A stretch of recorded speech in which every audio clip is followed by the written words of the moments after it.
This is what it looks like. Look at this. This looks like a city, like a little model of a city. And all the houses which are here, and streets. This is maybe an elevator to go up there. And here are all the wires. These wires. They really take care of all the electrons when they come through here.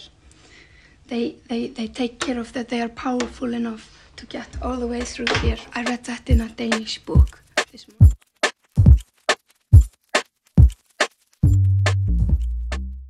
What's up, guys?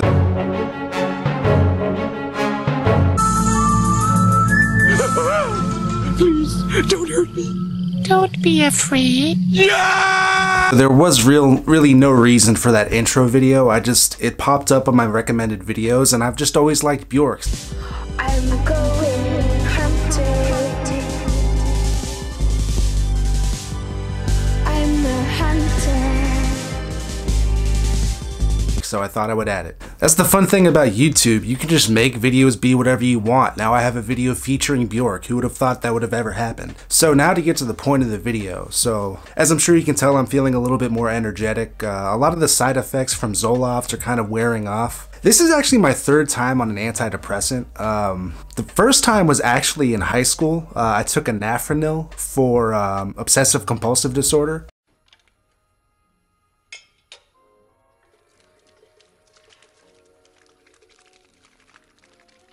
I still kind of have obsessive compulsive tendencies, but I don't really think I have the disorder. Just whenever you first start going through therapy and through psychiatrists and everything, it's kind of a guessing game. So that was kind of the first guess.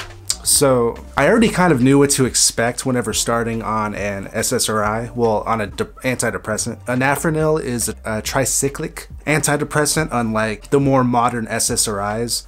The second antidepressant I was on was Lexapro. I talked about that in my video about the time my doctor almost killed me. It turns out that he didn't almost kill me. I just had a really bad reaction on the first couple days of taking Lexapro, which is funny because after about a week I had the same reaction from Zoloft, but I guess because it didn't happen so quickly, I wasn't as concerned about the reaction, because whenever I first took Lexapro, that was in the midst of my really bad health anxiety, so I thought I was developing like serotonin syndrome, because every time I take a medication, I always research every single like side effect, every bad thing that could happen, and serotonin syndrome can kill you, so naturally I was terrified of it. But it turns out that I likely have chemically induced hypomanic episodes to SSRIs, because they've determined I don't have bipolar disorder. I have the traits of it because of my borderline personality disorder, but or at least they don't think I have bipolar disorder, which kind of sucks because I know a lot of people come here from my video about my experiences with bipolar type 2, but bipolar type 2 and borderline personality disorder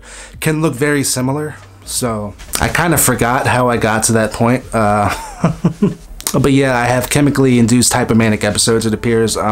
So to get to the point of the video, so why am I on an antidepressant? What happened? Well, I went through about a month, a month of not drinking. So no matter what I do, hooray for me, because I'm a great guy. It's all good. And just what I realized, I think I mentioned this in my last video, is I could feel okay without drinking, but I couldn't feel good, and it was really frustrating to me because I still had to drink caffeine and like walk really fast, like I was saying, you know, to get the endorphins and, you know, everything pumping. But I just still couldn't feel good. So I went out to Yokosuka, and at first I was just drinking green tea, and I was feeling okay, but I just could not connect with people, and it was so frustrating to me.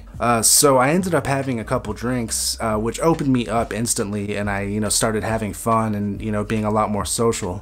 What are you doing with that macro brew, man? This is a great beer. This is the best beer in the beer barn. But then I started dealing with these really intense emotions, because the thing is, I've been supplementing my anxiety medication with alcohol for a long time, ever since I started, you know, with my counseling process. So it's been kind of my backup. And the problem is with alcohol, it kind of opens me up to my really intense emotions, like I'm saying. And like when I mix that with my anxiety medication, sometimes I just Well, I black out. Let's be frank about it. So, and what led me to getting onto antidepressants, it's funny because I remember, like, I've watched the movie Girl Interrupted.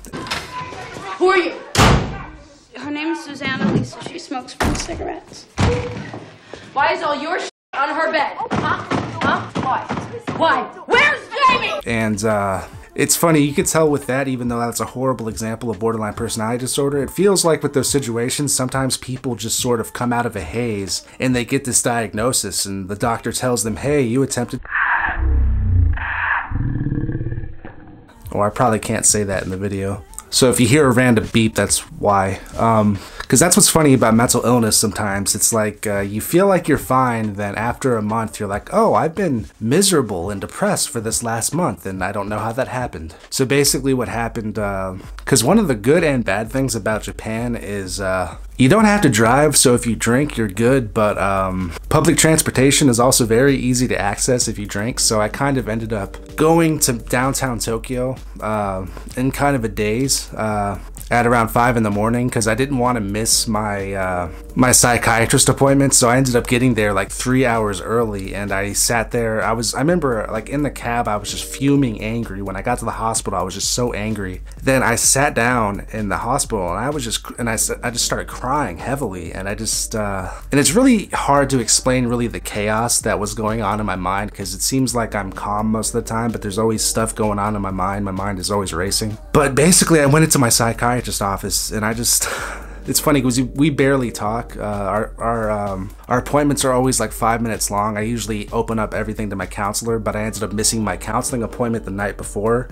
because I was drinking, and I was drinking so I could fall asleep so I could get to my appointment, but I ended up overdoing it and missing my appointment. So I just opened up to him like, I'm pretty miserable and I really need to be on antidepressants. So he prescribed me Zoloft along with my lorazepam, which I've been taking for the last almost 2 years, and I also Xanax for if I start having a panic attack, because even though on my antidepressants, I wish I'd started taking these much earlier, which I guess I should get more into after I explain the rest of this. But he prescribed me 7 days of Xanax, so if I get into like a panic cycle, I can break the cycle. Because if I can break the cycle for about a week, I'm usually good. But so how do I feel on Zoloft? The first week I was just a zombie. Over this week I've been feeling a little bit more energetic, a little bit less foggy, a lot more clear-headed, and really I've been watching a lot of Netflix, to be honest. I watched Breaking Bad all the way through in entirety.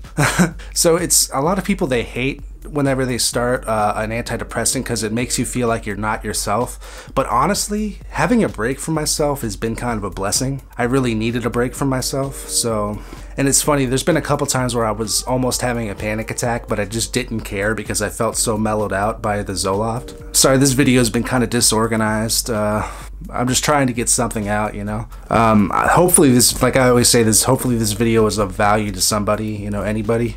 So that's pretty much it. So as always, if you like this video, subscribe. If you like my music, buy it. And if you hate me, tell everybody. Out.